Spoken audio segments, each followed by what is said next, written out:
ಅವನು ಯಾವನ ಅಯೋಗ್ಯ ಚೇತನ ಅಹಿಂಸಾ ಅಂತ ಇಟ್ಕೊಂಡು ನಮ್ಮ ರಾಜ್ಯದ ಜನಕ್ಕೆ ಭಾರಿ ಹಿಂಸೆ ಕೊಡೋದೇ ಆಗಿದೆ ಈ ಅಯೋಗ್ಯಂದು. ಬರೀ ವಿವಾದಾತ್ಮಕ ಹೇಳಿಕೆಗಳು ಕೊಡೋದು, ತಿರ್ಗಿ ಅದಾದ್ಮೇಲೆ ಸಾರಿ ಕೇಳೋದು. ಇವೆಲ್ಲ ಮನುಷ್ಯನ ಚೇತನ ಅಹಿಂಸಾ ಆಯ್ತಪ್ಪ, ನಿನಗೆ ತಾಕತ್ತಿದ್ರೆ ದಮ್ಮಿದ್ರೆ ಇಡೀ ರಾಜ್ಯದಲ್ಲಿ ಯಾವ ಮೂಲೆಲ್ಲಾದ್ರೂ ನಿಂತ್ಕೊ. ನೀನು ಯಾವ ಕ್ಷೇತ್ರ ಆದ್ರೂ ಆಯ್ಕೆ ಮಾಡ್ಕೊ. ನಿನಗೆ ಯಾವ ಪಕ್ಷ ಟಿಕೆಟ್ ಕೊಡ್ತದಪ್ಪ ಒಲಿ?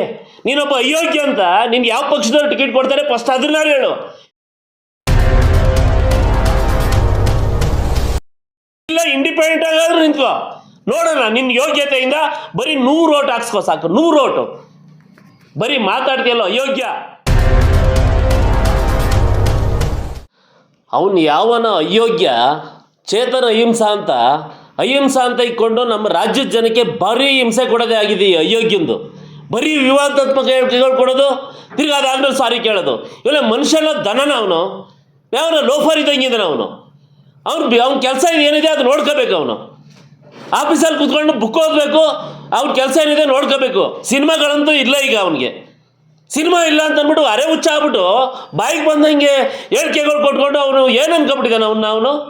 ರಾಜ್ಕುಮಾರ್ ಬಗ್ಗೆ ಮಾತಾಡೋ ಯೋಗ್ಯತೆ ಅವ್ನಿಗಿದೆಯಾ? ಅವ್ನಿಗೆ ಅಯೋಗ್ಯನಿಗೆ. ಹೋರಾಟಗಾರರು ಕರ್ನಾಟಕದಲ್ಲೇ ಅವನ್ನ ಇನ್ನೂ ಓಡಾಡಕ್ಕೆ ಬಿಟ್ಟಿದ್ದಾರೆ. ಅವನ್ನ ಬಟ್ಟೆರ್ದಾಗ ಹೊಡೆದಾಕ್ಬಿಡ್ತಾರೆ ಕನ್ನಡ ಪರ ಹೋರಾಟಗಾರರು. ನೆನಪಲ್ಲಿ ಇಟ್ಕೋಬೇಕು ಅವನು. ಇವನು ಅಯೋಗ್ಯ ಮಾಡಬಾರ್ದೆಲ್ಲ ಮಾಡೋದು, ಆಮೇಲೆ ದಲಿತರ ಹುಡುಗರನ್ನ ಕರ್ಕೊಂಡು ಅವ್ರ ಪರವಾಗಿ ಪ್ರತಿಭಟನೆ ಮಾಡಿಸೋದಾ? ಬಿಟ್ಟಿಬಿದ್ದವ್ರು ದಲಿತರ ಹುಡುಗರು. ಅವನಿಗೆ ಚೇತನ್ ಅಹಿಂಸನ್ಗೆ ಹೇಳ್ತಾ ಇದ್ದೀವಿ, ಮರ್ಯಾದೆಯಿಂದ ನಿನ್ನ ಗೆಲ್ಲಿಸಿದ್ದಾರೆ ಕರ್ನಾಟಕದ ಜನ. ನೀನು ಆ ಯೋಗ್ಯತೆನ ಉಳಿಸ್ಕೋ, ಆ ಮರ್ಯಾದೆನ ಉಳಿಸ್ಕೋ. ಅವರು ಕನ್ನಡದ ಜನ ನಿನ್ನ ಪ್ರೀತಿಸಿ ಅರಸಿ ನಿನ್ನ ಒಂದು ಸ್ಥಾನ ಕೂರಿಸಿದ್ದಾರೆ. ನೀನು ಅದನ್ನು ಕಳ್ಕೊತಾ ಇದೆಯಾ, ಅರೆ ಹುಚ್ಚಾಗ್ತಾ ಇದೆಯಾ. ನೀನು ಹಗಲೊತ್ತಲ್ಲೇ ಕುಡ್ಕೊಂಡು ನೀನು ಗಾಂಜಾ ಸೇದಿರೋ ಥರ ಮಾತಾಡ್ತಿದ್ಯಾ ನೀನು. ಅಯೋಗ್ಯ ನೀನು. ಏನು ಹಂಗಾರೆ 3 ಸಾರಿ ಸೋತಿರೋರು ಹಂಗಾರೆ? ಯಾರ ಬಗ್ಗೆ ನೀನು ಏನು ಮಾತಾಡಿದ್ರು ಹಂಗಾರೆ? ನಾವು ಏನು ನಿನಗೆ ಕೇಳಬಾರ್ದು ಹಂಗಾರೆ? ನಾವು ಏನೋ 3 ಸಾರಿ ಸೋಲಾಗಿದೆ ಅಂದ ತಕ್ಷಣ ನೋಡ್ರಿ, ನೀನು ಅಮೇರಿಕಾದಲ್ಲಿ ಹೊಟ್ಟಿದ್ಯಾ. ಈ ದೇಶದ ಈ ನೆಲದ ಕಾನೂನು ನಿನಗೆ ಗೊತ್ತಿದೆಯಲ್ಲ ಗೊತ್ತಿಲ್ಲ. ಭಾರತ ದೇಶದ ಬಗ್ಗೆ ತಿಳ್ಕೊ ನೀನು ಫಸ್ಟು. ಪ್ರಜಾಪ್ರಭುತ್ವ. ನಾವು ಎಷ್ಟು ಸಾರಿ ಆದರೂ ನಿಲ್ಬೋದು, ಎಷ್ಟು ಸಾರಿ ಆದರೂ ಗೆಲ್ಬೋದು, ಎಷ್ಟು ಸಾರಿ ಆದರೂ ಸೋಲ್ಬೋದು. ನಮ್ಮ ಬಾಬಾ ಸಾಹೇಬ್ ಅಂಬೇಡ್ಕರ್ನೇ 4 ಸಾರಿ ಸೋಲ್ಸಿದ್ದಾರೆ. ಹಂಗಂತ ಇವತ್ತು ನಾವು ಬಿಟ್ಬಿಟ್ಟಿದ್ದೀವಿ ಅಂಬೇಡ್ಕರ್ ಅವ್ರನ್ನ. ಫೋಟೋ ಇಟ್ಕೊಂಡು ಪೂಜೆ ಮಾಡ್ತಾ ಇದ್ದೀವಿ. ತಿಳ್ಕೊ ಅಯೋಗ್ಯ. ಇವ್ರ ಬಗ್ಗೆ ಮಾತಾಡುವಾಗ ಯಾರಾದರೂ ಏನಾದ್ರು ಬುದ್ಧಿ ಹೇಳಿದ್ರೆ, ದೊಡ್ಡವರಾಗಲಿ ಚಿಕ್ಕವರಾಗಲಿ ನನಗೆ ಬುದ್ಧಿ ಹೇಳ್ತಿದ್ದಾರೆ, ಒಳ್ಳೇದು ಹೇಳ್ತಿದ್ದಾರೆ ಅಂತ ತಿಳ್ಕೊ.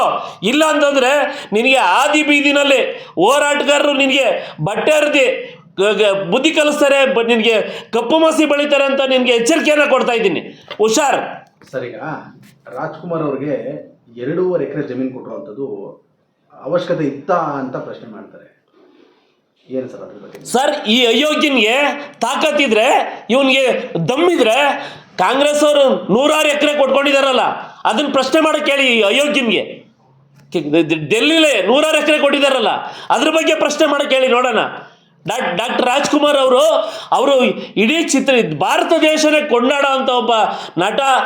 ಬರೀ ನಟ ಅಲ್ಲ, ಅವರು ಆದರ್ಶ ಪುರುಷ. ಅವರು ಈ ರಾಜ್ಯಕ್ಕೆ ಅವ್ರನ್ನ ನೋಡಿಕೊಂಡು ಎಷ್ಟೊಂದು ಜನ ಈ ಸಿನಿಮಾ ಇಂಡಸ್ಟ್ರಿ ಅಲ್ಲದೆ ಪ್ರತಿಯೊಬ್ಬ ವ್ಯಕ್ತಿನ ಅವ್ರವ್ರ ಜೀವನದಲ್ಲಿ ರಾಜ್ಕುಮಾರ್ ಚಿತ್ರಗಳನ್ನ ನೋಡಿಕೊಂಡು ಅವರು ಬದಲಾಗಿದ್ದಾರೆ. ರಾಜ್ಕುಮಾರ್ ಥರ ಆದರ್ಶ ವ್ಯಕ್ತಿಯಾಗಿದ್ದಾರೆ. ಆ ಅಯೋಗ್ಯ ಫ್ರೀ ಇದ್ದಾಗೆಲ್ಲ ಆಫೀಸಲ್ಲಿ ಕೂತ್ಕೊಂಡು ಕುಡಿಯೋ ಬದಲು ರಾಜ್ಕುಮಾರ್ ಚಿತ್ರ ಹಾಕ್ಕೊಂಡು ನೋಡೋಕೆ ಹೇಳಿ ಅವ್ನಿಗೆ ಅಯೋಗ್ಯನಿಗೆ ಬುದ್ಧಿ ಬರ್ತದೆ. ಸರ್, ಈಗ ಇದಕ್ಕೆ ನಿಮ್ಮ ಮುಂದಿನ ಹೆಜ್ಜೆ ಏನು ಸರ್? ಇವಾಗ ಸರ್, ಅವನಿಗೆ ಹೇಳ್ತಾ ಇದ್ದೀವಿ, ಅವನು ಅತಿ ಆಯಿತು. ಬರೀ ವಿವಾದಾತ್ಮಕ ಹೇಳಿಕೆಗಳು ಕೊಟ್ಕೊಂಡೆ ಅವನು ಪ್ರಚಾರ ಗಿಟ್ಟಿಸ್ಕೊತಾ ಇದ್ದಾನೆ. ಅವನಿಗೆ ಅದು ಅವಶ್ಯಕತೆ ಇರಲಿಲ್ಲ. ಕರ್ನಾಟಕದ ಜನ ಇವನು ಅಮೇರಿಕಾದಲ್ಲಿ ಹುಟ್ಟಿದ್ರು ಕರ್ಕೊಂಬಂದು ಒಂದು ಸಿನಿಮಾ 2-3 ಸಿನಿಮಾ ಮಾಡಿದ್ದನ್ನ ಎಲ್ಲದನ್ನು ಪಾಪ ಮೆಚ್ಚಿ ಡೈರೆಕ್ಟರ್ಗಳು ಪ್ರೊಡ್ಯೂಸರ್ಗಳು ಹಾಕಿರೋದಕ್ಕೆ ಇವನು ನೋಡಿ ಅಂತ ಮಾಡಲಿಲ್ಲ. ಇರಲಿಲ್ಲ ಈ ನೆಲದ ಸಿನಿಮಾಗಳು ಅಂತ ಅಂದ್ಬಿಟ್ಟು ಕರ್ನಾಟಕದವರು ಅದನ್ನು ನೋಡಿದ್ದಾರೆ, ಒಳ್ಳೆ ಮೆಚ್ಚುಗೆ ಕೊಟ್ಟಿದ್ದಾರೆ. ಅದನ್ನು ಉಳಿಸ್ಕೊಳ್ಳೋಕೆ ಹೇಳಿ ಅಯೋಗ್ಯನಿಗೆ. ಇಲ್ಲ ಅಂತಂದರೆ ಅವನು ಎಲ್ಲೂ ಹೋಗ್ತಾನೆ ಅಲ್ಲೆಲ್ಲ ನಮ್ಮ ಕನ್ನಡ ಪರ ಹೋರಾಟಗಾರ ನಾವೆಲ್ಲ ಸೇರಿ ಅವನಿಗೆ ಬುದ್ಧಿ ಕಲಿಸೋ ಅಂತ ಶಾಸ್ತಿನ ನಾವು ಖಂಡಿತ ಮಾಡ್ತೀವಿ. ಒಂದಷ್ಟು ಜನ ಹೋರಾಟಗಾರರು ಮನೆ ಹತ್ರ ಬಂದು ಹಿಂಸೆ ಕೊಟ್ಟರು, ನನಗೆ ಸಾರಿ ಕೇಳಬೇಕು ಅಂತ, ನಾನು ಮನಸ್ಸಿಂದ ಕೊಡಲಿಲ್ಲ ಅನ್ನುವಂಥ ಒಂದು ವ್ಯಕ್ತಪಡಿಸಿದ್ರು. ಅದೇ ಅವನ ಮನಸ್ಥಿತಿ ನೋಡ್ಕೊಳ್ಳಿ, ಅವನು ವಿಚಾರವಂತನ ಒಬ್ಬರ ಬಗ್ಗೆ, ಇಂಥ ಮೇಧಾವಿಗಳ ಬಗ್ಗೆ, ದೊಡ್ಡವ್ರ ಬಗ್ಗೆ ಇವನು ಮಾತಾಡೋ ಯೋಗ್ಯತೆ ಇದೆ. ಅವ್ರು ಚಪ್ಪಲಿ ಬಿಡೋದು ಇವನು ಪ್ರಾಣ ಬಿಡೋಕ್ಕಾಗುತ್ತೆ ಇವನು ಅಯೋಗ್ಯನಿಗೆ? ಫಸ್ಟ್ ಈ ಭಾರತದ ನೆಲದ ಕಾನೂನುಗಳನ್ನ ಓದ್ಕೊಳಕ್ಕೆ ಹೇಳಿ ಅವನಿಗೆ ಅಯೋಗ್ಯನ್ಗೆ. ಅಮೆರಿಕದಲ್ಲಿ ಉಟ್ಬಿಟ್ಟು ಅವನು ಟ್ರಂಪ್ ಥರ ಆಡ್ತಾನೆ, ಯಾಕೋ ತಲೆ ಕೆಟ್ಟೋನ್ ಆಡ್ತಾನೆ. ಹೇಗೆ ಸರ್ ಈಗ ಮುಂದಿನ ಹೋರಾಟ ಇವರು? ಸರ್ ಅದನ್ನೇ ಅವನಿಗೆ ಪದೇ ಪದೇ ಪದೇ ಇಲ್ಲಿವರೆಗೂ ಅವನ ವಿಚಾರಕ್ಕೆ ನಾವು ಹೋಗಿಲ್ಲ.